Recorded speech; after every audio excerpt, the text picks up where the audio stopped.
Ал енді фермуарымызды матамен біріктіреміз.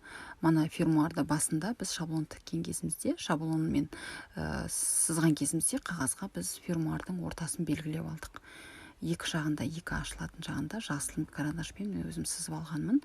Сол ортасымен матадағы мана жіппен белгілеген ортасына келтіріп аламыз. Мынау матаның ортасы, енді фермуардың да ортасы бар. Біз жасыл жіппен, жасыл карандашпен белгілеп алғанбыз. Енді маған бұл жерде өзіме көрініп тұр, сізге көрініп тұр ма, көрінбей тұр ма, білмей тұрмын.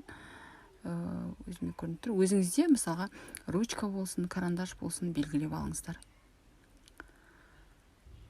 Енді бірінші инемен тіккен кезімізде бірінші мына фермуардың көзіне тығамыз, кәдімгі тесігіне да.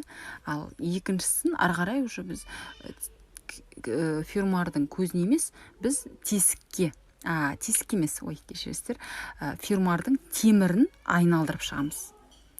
Кез келген жерден тіге беруге болады. Фермуардың темірін осылай мата екеуін айналдырып, бұл бізде уақытша фиксировать етілетін тігіс деп аталады.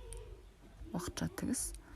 Соны осылай түгел темірді матамен айналдырып аламыз.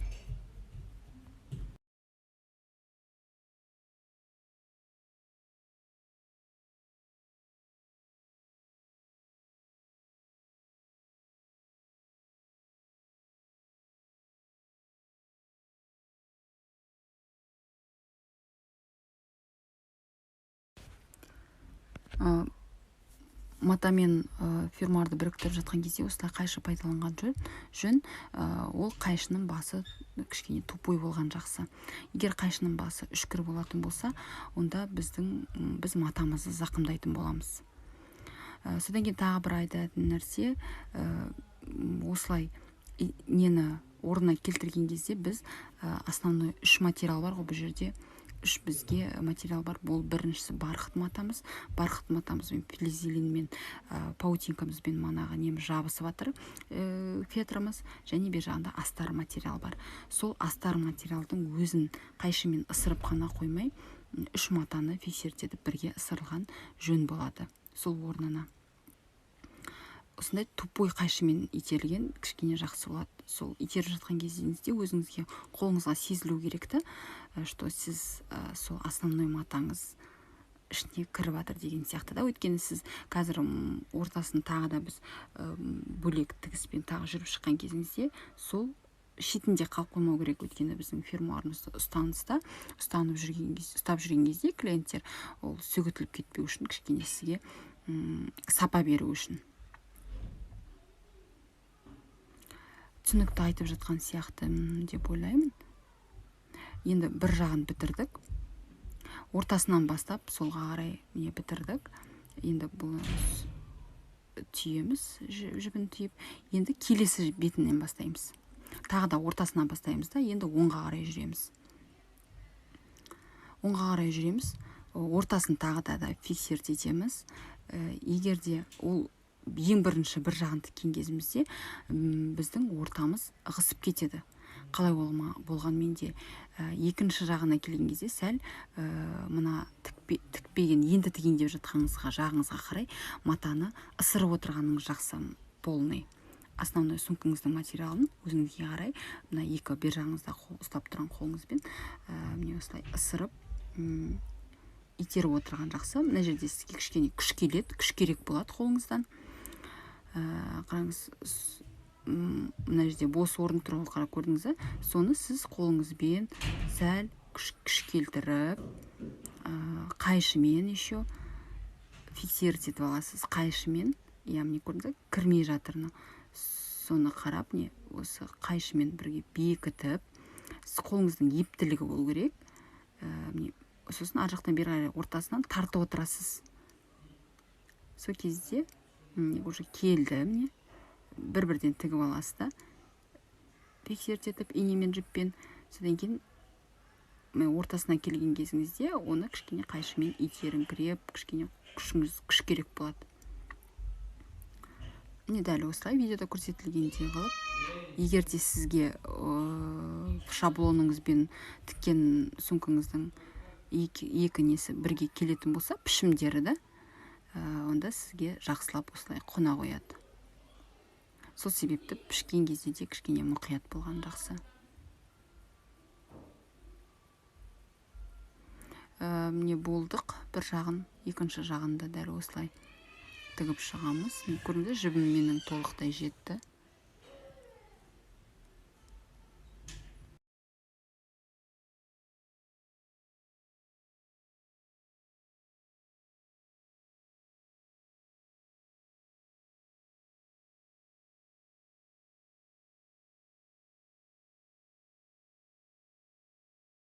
Бір жағын болдық. Енді екінші жағында дәл солай, осылай ортасын келтіреміз. Мен алдында белгілеп кеткенмін жасыл карандашпен, қарап көріңіздер міне.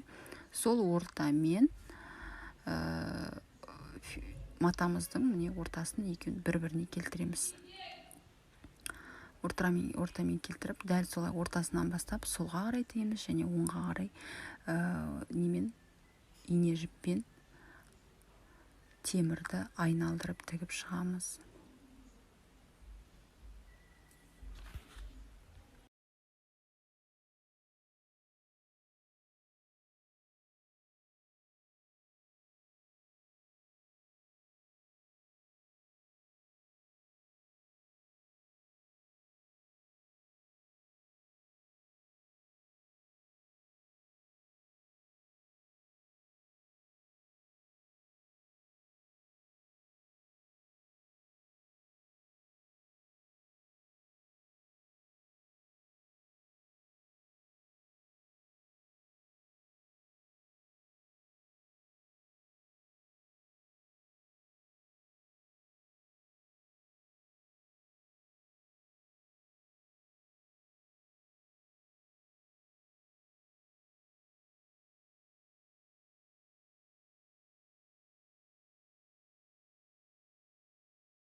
Бұл жерде фермуар тігіп жатқан кезіңізде, осыны дәл осы тігісті тігіп жатқан кезіңізде, сізде мынандай сезім болады.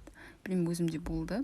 Бір дұрыс тікпей жатқан сияқты, или болмаса дұрыс шықпайтын сияқты болып көрінеді. Ол сезімге қарамаңыздар, тіге беріңіздер. Ең бастысы сіз бірінші нәрсеңізді 3 деген баға болсын, 4 деген баға болсын тігіп шықсаңыз болды. Ең бастысы бірінші өзіңіз осы этаптан өткен жақсы. Егер сізде дұрыс шықпаса, екіншісі онда сізде точно дұрыс шығады. Біріншісі дұрыс шықпайтын болса, екіншісі точно дұрыс шығады. Өйткені сіздің ол қорқынышыңыз ғой, ол миыңыз сізге напротив сізді ойландырмасын деп жұмыс жасап жатыр. Сол себепті екінші тіккен сумкаңыз точно әдемі болып шығады. Өйткені сіз біріншісінде уже сіз қорқыныштарды жеңесіз. Ұстап көресіз, өзіңізге кішкене опыт аласыз, кішкене миыңызға өзгерісті тұрақтандырасыз. Ең бастысы берілмеңіз. Сосын тігуге, қателесуге қорықпаңыз. Қателік ол сіздің үйренетін сіздің сабағыңыз, сіздің мұғаліміңіз болады қателік деген. Егер қателік болмаса, сіз оны үйрене алмайсыз. Енді бұл жерде мен ең бірінші тігіп жатқан адамдарға айтып жатырмын. Бізде апамыз да бар, жақсы күшті тігінмен айналысып жатқан. Олар енді күшті қылып тігіп үйреніп кетеді деп ойлаймын. Бір тіккеннен үйреніп кететін сияқты ол кісілер. Осылай тігіп аласыз. Ортасынан бастаған жақсы, сізге ыңғайлы болады. Сосын ең соңына келген кезіңізде осылай бұрышы тағы да жетпей қалған сияқты болады. Ол үшін біз ортасынан алып тартамыз. Тартқан кезіңізде бір қолыңызбен фиксировать етіп ұстап отырып күш салып ине жіппен қайтадан айналдырып шығамыз. Ине жіп сол үшін керек бізге, ине жіппен айналдырғанымыз.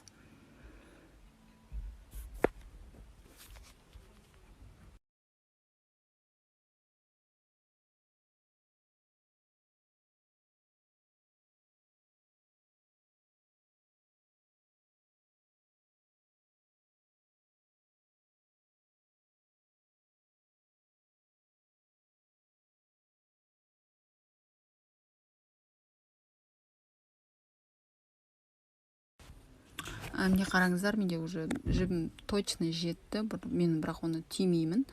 Өйткені дәл қазір осы жерден бастап қазір тігіп кетемін. Почти болып қалдым. Міне ортасына келді.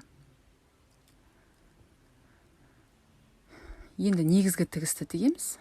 Негізгі тігісіміз біздің осы фермардың тесіктерінен өтетін тігістер.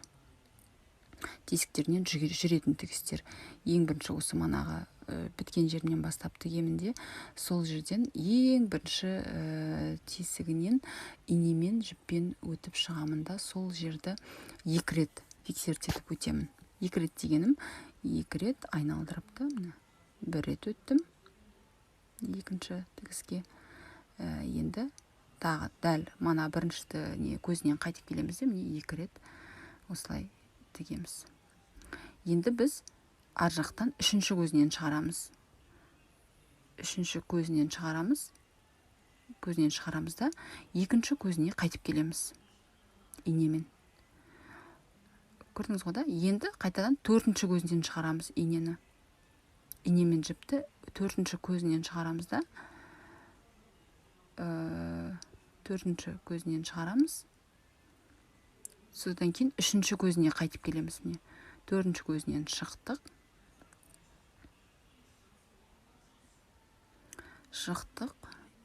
Одан кейін 3-ші көзіне қайта өткіземіз инемен жіпті. Осылай кете береміз. 5-ші көзіне саламыз, өткіземіз. Одан кейін 4-ші көзінен ары қарай, кейін қарай. Осы машинный тігіс деп аталады. Машинный тігіс. Сонымен осылай полный көздердің барлығын өтіп шығамыз. Осылай.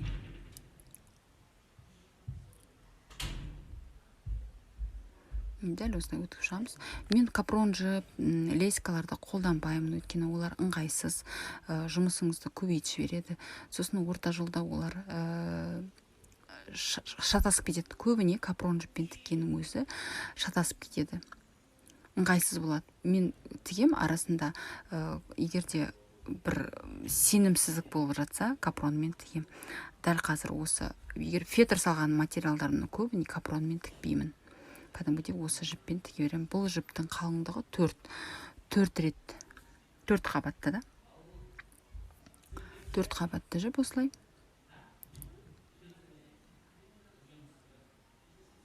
Не осылай тігіп шығамыз. Толық көзінен чередовать етіп, через одну манағы мен айтылған әдіспен кете береді.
Ал міне қараңыздар, осылай барлық көздерінен өтіп тігіп шықтым. Бір жағын бітірдім. Екінші жағында дәл осылай тігіп шығыңыздар сіздер де. Енді мына біздің қосымша тігісіміздің барлығын сөгеміз осылай. Әдемілеп, асықпай сөгіп, жіптерінің барлығын асықпай алып, түгелдей осылай сөгіп шығамыз.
Қараңыздар, полный тіпті жіптердің барлығын алдық.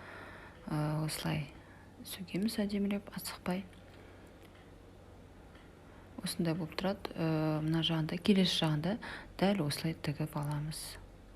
Толық жіптің барлығын түгел сөгеміз осылай. Сөгіп, екінші жағын тігіп аламыз. Әдемілейміз. Фетрдің бір жақсы бізде осылай, біздің сумкамыз формамен тұрады осылай. Сол себепті фетр болған жақсы. Ал енді толықтай тігіп шықтық. Не суреттегіде цепочкасын тағуға да осылай болады. Ішін қараңыздар, кейбір адамдар енді өздері әдемілеп тігетін болса, енді мен де былай стараться еткен жоқпын. Қатты тігуге өзімше жеңіл болсын деп, пока сізге ең бірінші тәсілді осылай көрсете бердім. Осылай қалдыра береді. Қалай тікті, солай өзінің несімен осылай қалдыра береді. Ал біздер болса, қазір шелтерлі резинаны арнаймыз. Қазір мына біздің тіккен тігісіміздің несін жабу үшін.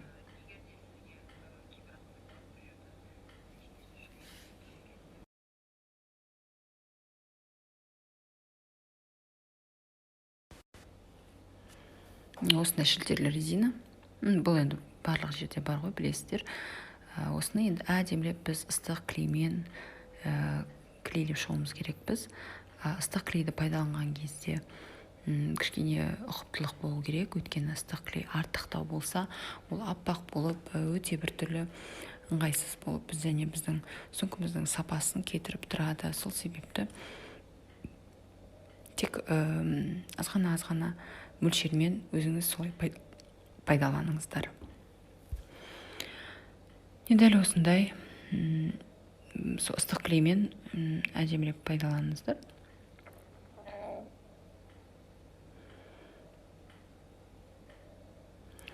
Осындай үшкірлеу қайшы не істегенде де бізге отверстиеге ненің фермуардың өзінің бөлігіне отверстиеге кіргізу үшін осындай үшкір қайшы да керек болады. Ең бірінші сізге ыңғайсыз туғызуы мүмкін, қолыңыз үйренбеуі мүмкін, бірақ сіз қорықпаңыз, өйткені енді қалай болғанда да сіз бұл сумканы бірінші шыққанда, кейбір кезде енді біреудікі тез шығады, жақсы болып шығады біріншіден, кейбіреулердікі екіншіде не болып шығады. Сол сізге сабақ болады. Екінші, егер сіз бүлдіріп алсаңыз, оған қиналмаңыздар, қорықпаңыздар. Зато сіз уже бірінші шаг жасадыңыз. Екінші неңіз енді келесінде уже жақсылап шығуға өзіңіз тырысасыз, қателігінен сабақ аласыз да осылай. Дәл осылай енді ары қарай біріншісі кішкене сізде қиындық тудыруы мүмкін. Бірінші жабыстыруыңыз, ары қарай уже сіз қолыңыз үйренгеннен кейін осылай азғана салып, азғана клей жағып, осылай клейлеп жасап уже үйреніп кетесіз, қолыңызды үйреніп кетеді, көзіңізді үйреніп кетеді, қанша жағу керек екенін де білесіз. Сол себепті біріншіне кішкене жаңағы первый блин комом деген сияқты сондай өзінің нелері болуы мүмкін. Мен де мысалға міне кішкене клейлерді шығарып алдым, бірақ бұл клейдің бір жақсы қатқан кезінде жаймен өзінің әдісін білсеңіз алып тастауға болады. Главное, қопыратпау алу керек, және ыссы кезінде үстіне қолыңызды басып солай одан сайын жабыстырмауыңыз керексіз да, ыссы кезінде кетірем деп. Сәл кішкене қатаңқыраған кезінде осындай қайшының көмегімен жаймен алып тастауға болады бұл клейлерді. Бірақ ол кішкене қату керек болады. Осылай түгел толықтай жабыстырып шығамыз. Ортасынан бастаған себебім екі шетіндегі мынандай неміз мен бүтін болғанында қаладым. Сол себепті ортасынан бастадым бұл шеттерлі кайманы.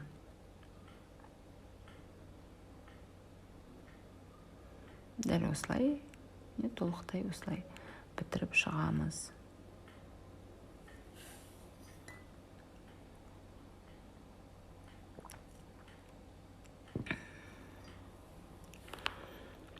Біздің сөмкеміз почти дайын болып келе жатыр. Қорықпаңыздар, қыздар.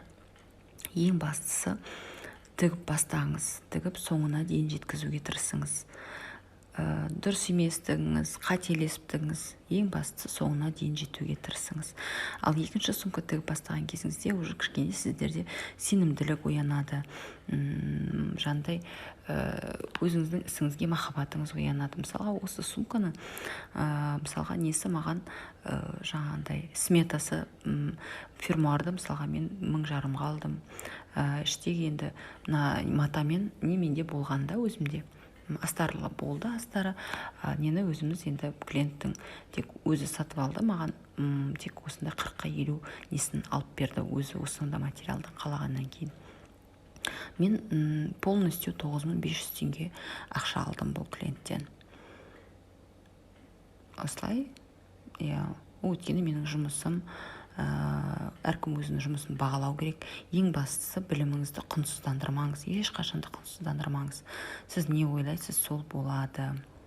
Және де бір реттен болмады деп ешқашан мойымаңыздар. Бір реттен болмады деп ол сіздің бірін жасайсыз, екіншін жасайсыздар, үшіншін жасайсыздар, солай сізге опытпен сізге сапада келіп бастайды. Сіздің өзің идеяңыз өзіңіз туындай бастайды. Сол себепті ешқашан мойымаңыздар. Сізге сәттілік тілеймін. Ал екінші видеоны күтіңіздер.